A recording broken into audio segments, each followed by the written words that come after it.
guys, it's Jay and welcome to another episode of Foodie Friday. Now, if you're like me and you're trying to do the healthy eating thing and you're missing bread, I feel you. I feel your pain. So we're gonna fix a little bit of that today.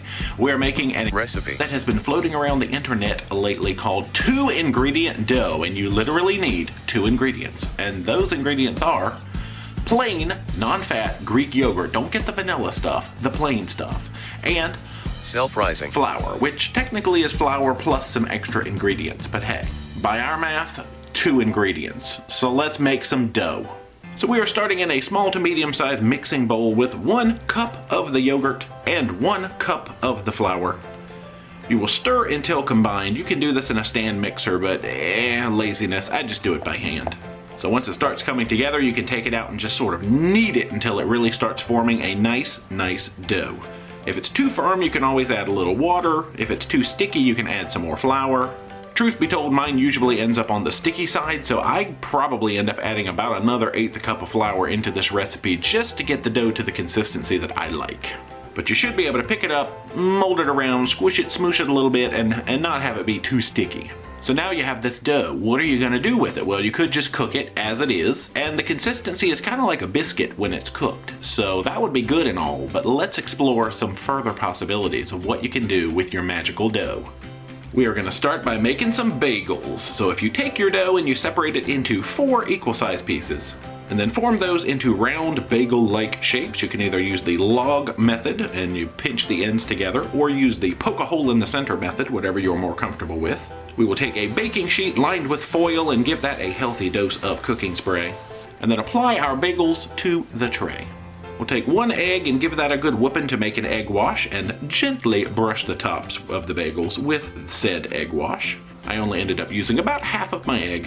And now the choice of bagel flavoring is up to you, but my favorite is everything bagels. So we are going to top these with everything bagel seasoning, which can be had from most grocery stores or major retailers. And we will bake these at 375 degrees for about 20 to 22 minutes. So once that time has elapsed, they are still a little bit pale, so we will broil them at 500 degrees for about 4 or 5 more minutes, just until they brown up nicely. Delicious. So now, like I said, these are not going to be super chewy bagels probably like you're used to. It is more of a biscuit consistency, but hey, it helps fill that bagel craving. Let's move on to the next thing. Another favorite is pizza time. So we are going to take our original dough recipe and separate that into 4 pieces, and I mean, you could make 1 big pizza or a couple of pizzas, but I'm just making 4. 2 for me and 2 for Dee. We will take our baking sheet lined with foil, heavily dosed with the cooking spray again, and we will form our dough into flat, roundish shapes that seem pizza-worthy. These are a little oblong because, you know, the pan is a rectangle, so it just made sense mathematically.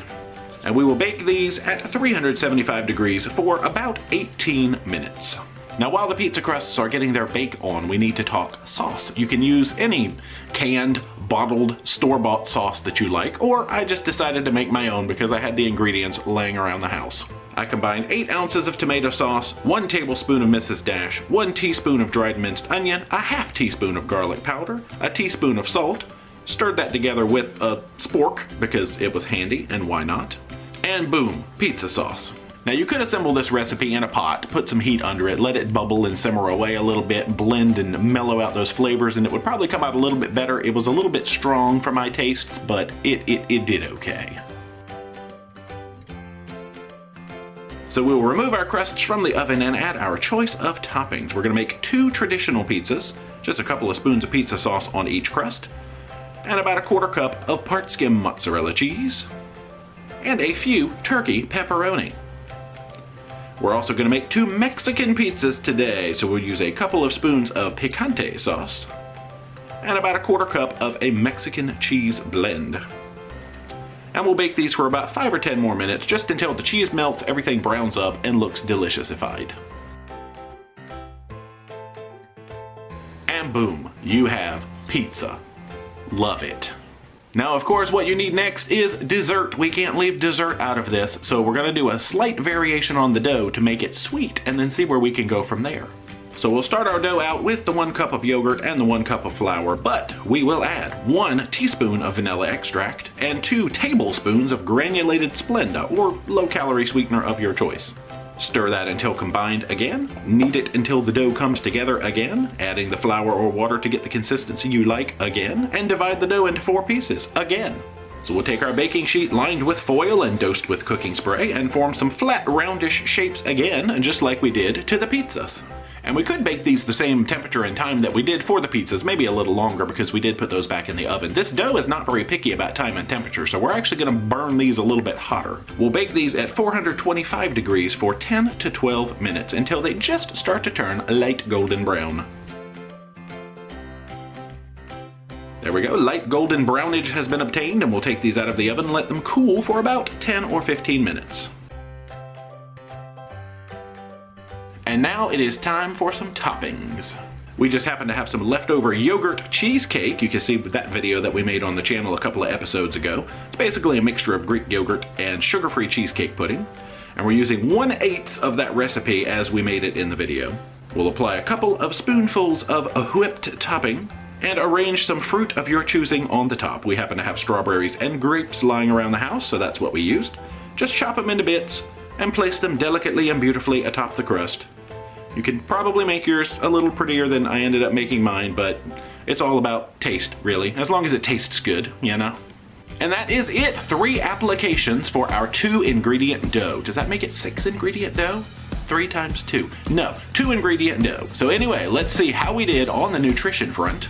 And these numbers are just for the dough recipe. This is the whole recipe, none of the extras. And here are the numbers when broken down into 4 servings.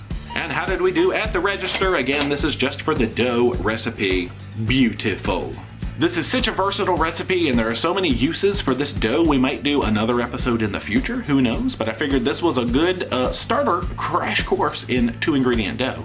So let us know down below in the comments if you want to see some more uses. We've seen all sorts of blogs and people doing really interesting stuff with this dough recipe, so I'll try to leave a few links and favorites down in the description. But hopefully you did enjoy this recipe. If you haven't already, make sure you are subscribed to the channel. Become a Paromaniac today. Socialize all our media, Facebook, Instagram, and Twitter. And until next time, rock on!